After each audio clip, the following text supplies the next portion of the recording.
Scene 5. The man who named a colony. London, Minorca, and the Mediterranean, 1766 to 1768. The document was smaller than he had expected.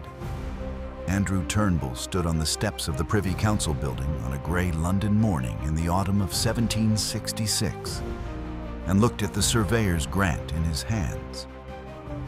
60,000 acres of East Florida, the largest private land grant the British government had awarded in the New World, and thought that something this significant should weigh more. It was paper. It smelled of ink and the particular mustiness of official rooms.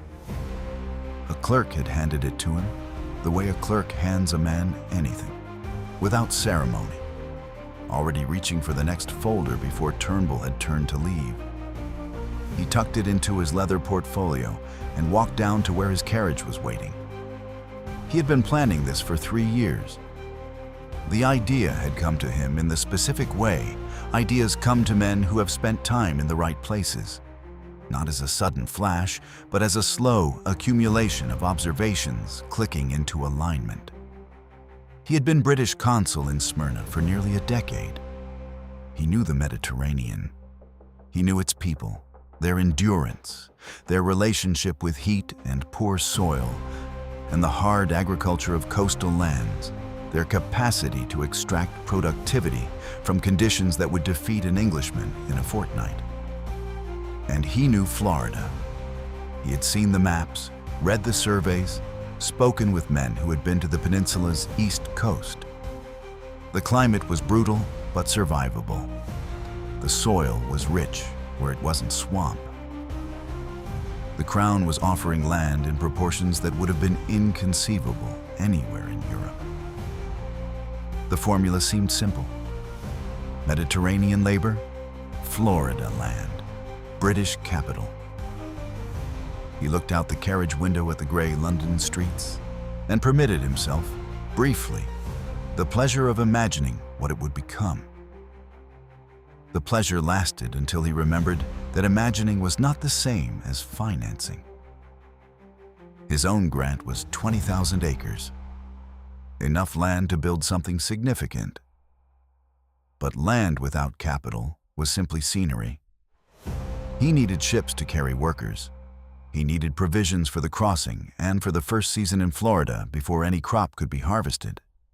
He needed overseers, tools, seed stock, drainage infrastructure, a hospital.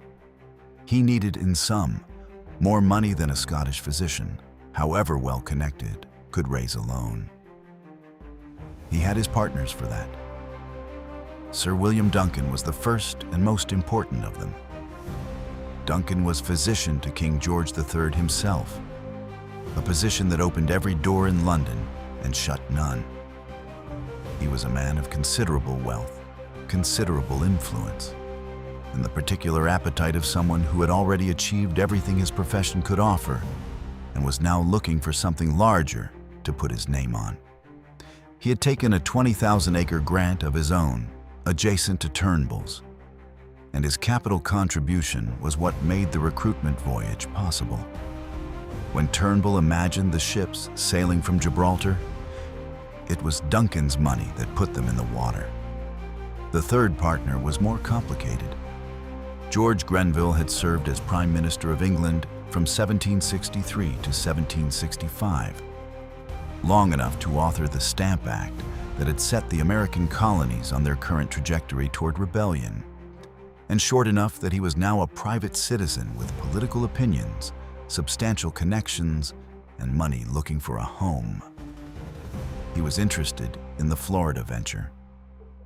He was also, for reasons of political discretion, not interested in having his name publicly associated with a commercial speculation of this kind. So the 20,000-acre grant that represented his share was recorded in the name of his brother, Richard Grenville, the Earl of Temple, who held it as a courtesy and understood it to belong in practice to George. A silent partner, shielded from public view by the convenient architecture of family. Turnbull did not find this arrangement troubling. Men of Grenville's position routinely structured their affairs through intermediaries. It was simply how things were done at that level of the world.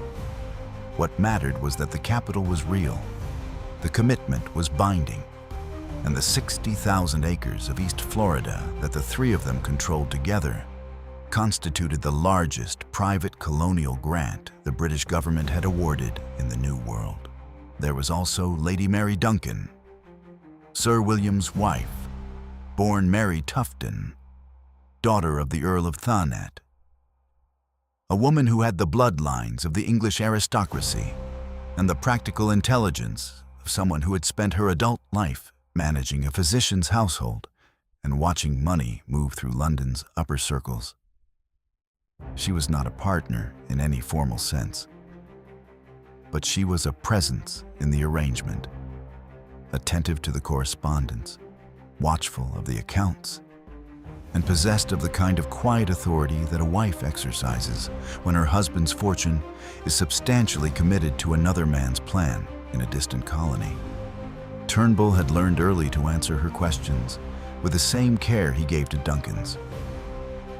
Together, the venture represented an initial commitment of roughly £9,000 per partner, a sum large enough to be significant to all three men, large enough to make failure consequential. This was the number Turnbull carried in the carriage alongside the grant document. The land was his to use, the money was not his to lose. He had met Gracia in Paris in the winter of 1751, when he was 33 years old and studying medicine, and she was 15, and already the most self-possessed person in any room she entered. She was the daughter of Jean-Baptiste Robin, a French merchant who had made his fortune in the trading networks of Ottoman Smyrna and raised his family in that most cosmopolitan of cities, where French and Greek and Turkish and Italian and Levantine blood moved through the same narrow streets, and where a merchant's daughter learned 4 languages before she learned to keep accounts. Gracia spoke all 4. She also had opinions about everything, which Turnbull had found alarming at first, and then indispensable. He had courted her with the methodical persistence he applied to everything and married her in Smyrna 2 years later, in the same city where her father's warehouse faced the Aegean. They had built a life in layers. Smyrna first, where 9 children were born in the rooms above the harbor smell. Then London and its cold drawing rooms and the slow machinery of British ambition. Then the prospect of Florida. When he had told her about the colony, she had listened the way she always listened, completely, without interrupting, her dark eyes on his face, as if reading something in it he was not aware of having written. Then she had asked 3 questions, in order: what will the workers be paid? What happens if the crops fail? What is the land like in the summer? He had answered each question confidently. He had believed every word he said. He named the colony New Smyrna without telling her first, which he recognized in retrospect as a mistake. She had received the news with the particular stillness she reserved for his decisions that she found sentimental. "You named it for my city," she had said. "For you," he had said. "I am not a city, Andrew." A pause. "But it is a good name." Before he sailed, there was the matter of the land itself. He had arrived in St. Augustine with Gracia and the children in November of 1766, and spent the winter months making the grant tangible in the only way grants become tangible, by putting men to work on it. The site at Mosquito Inlet was 70 miles south, a flat coastal wilderness of palmetto scrub and standing water and live oaks draped in Spanish moss. Beautiful in its way, unworkable as it stood. Clearing it required labor, and in British East Florida in 1766, that kind of labor meant enslaved men. Turnbull acquired them, and they went south to Mosquito Inlet, and they began the cutting and draining and clearing that had to happen before any Mediterranean farmer could be handed a hoe. He did not linger over the arrangement. It was the standard mechanism of the British colonial economy, as established and unremarked upon as the contracts he would later draft for his Mediterranean workers. The land required clearing. He had the means to clear it. By the time he sailed for the Mediterranean in June of 1767, the first drainage lines had been cut and the first structures framed. The enslaved men who had done that work remained on the land. They would still be there when the Europeans arrived. They would still be there after the Europeans left. In June of 1767, he sailed for the Mediterranean with a list of requirements and an excess of confidence, and began the process of discovering that neither was as useful as he had hoped. His original intention had been Greeks. He had written as much to Lord Shelburne, a small colony of Greeks, men from the Peloponnese and the islands, people who had been farming poor coastal land under difficult rulers for centuries, and who would find Florida, by comparison, a liberation. He knew the Greeks of Smyrna. He had watched them work. He had eaten at their tables and drunk their wine, and he believed, with the sincerity of a man who has observed a people from a position of comfort and called it understanding, that he knew what they were capable of. The Greeks were harder to recruit than he had anticipated. The Turkish authorities were not cooperative. The island communities were suspicious. They had heard promises from Europeans before, and the promises had a consistent shape. He moved from port to port, Melos, Santorini, Mani in the southernmost Peloponnese, Koroni, Methoni, Crete. He found men willing to listen. He found fewer willing to sign. In Livorno, he had recruited Italians first, 100 men from the trading families of the Italian coast, reliable workers, willing enough. Rather than carry them all the way east and back while he continued his search for Greeks, he made a practical decision. He deposited them in Minorca to wait. The harbor at Mahon was the finest natural deep-water port in the Mediterranean. The British had held the island for 60 years. There were accommodations, people who spoke enough English to be useful. He would be back by winter. He was back in February. He stood on the quay at Mahon in the cold Mediterranean morning and looked at what 8 months had produced and felt the first serious misgiving of the entire enterprise move through him like a change in weather. The Italians were still there, most of them. But they were not the same men he had left. They had been in Mahon for 8 months. 8 months of island hospitality, of Minorcan families opening their doors to men far from home, of Sunday masses in the old churches, of the particular social gravity that develops when young men with uncertain futures are in close proximity to young women with fathers who think in terms of permanence. Several of his Italian recruits had become engaged. A number had married outright.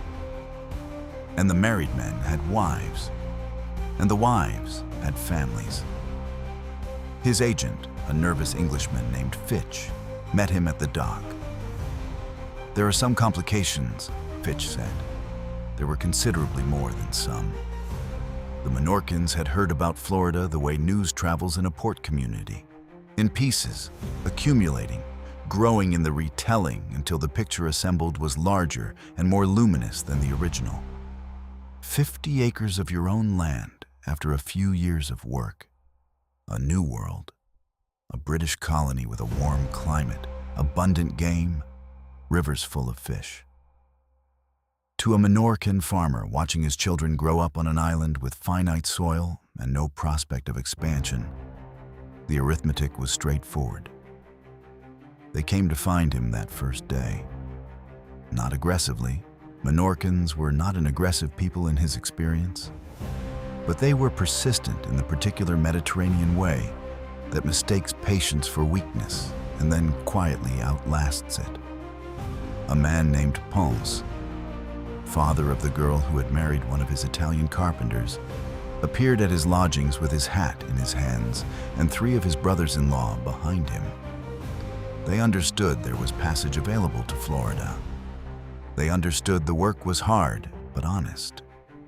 They had strong backs and farming knowledge and family that could work together. Turnbull looked at them and looked at his numbers and looked at the 60,000 acres waiting in Florida and thought about labor, what it cost to clear land, what it required to plant and harvest indigo at the scale his investors expected, and said he would consider it. He should have said no. He knew, in the part of himself where the physician's training lived, that a colony designed for 500 people could not simply be scaled to 800 or 1,000. Without equivalent scaling of everything else, the food stores, the housing, the water supply, the medical provisions, the management structure. Scale changes the nature of a thing, not merely its size. But the Menorcans were there and willing, and his Greek recruitment had yielded 200 where he had hoped for 500, and the investors in London were already impatient, and 50 pounds of indigo did not care who planted it. He said yes. That was the first yes. Then the Ponce family told the Cardona family, and the Cardona family told the Ferrer family, and the Ferrers had cousins in Ciudadela who'd been thinking about it for months already. And the word moved through the island the way opportunity moves through communities that have been waiting for it. Not like water, but like fire. Jumping gaps, moving faster than the thing that started it. Within a week, there were 300 Menorcans waiting to sign. Within 2 weeks, 1,000. He stood on the quay at Mahon a second time and looked at the crowd assembled there. Men and women and children and grandparents, and the particular chaotic vitality of families who have decided to move.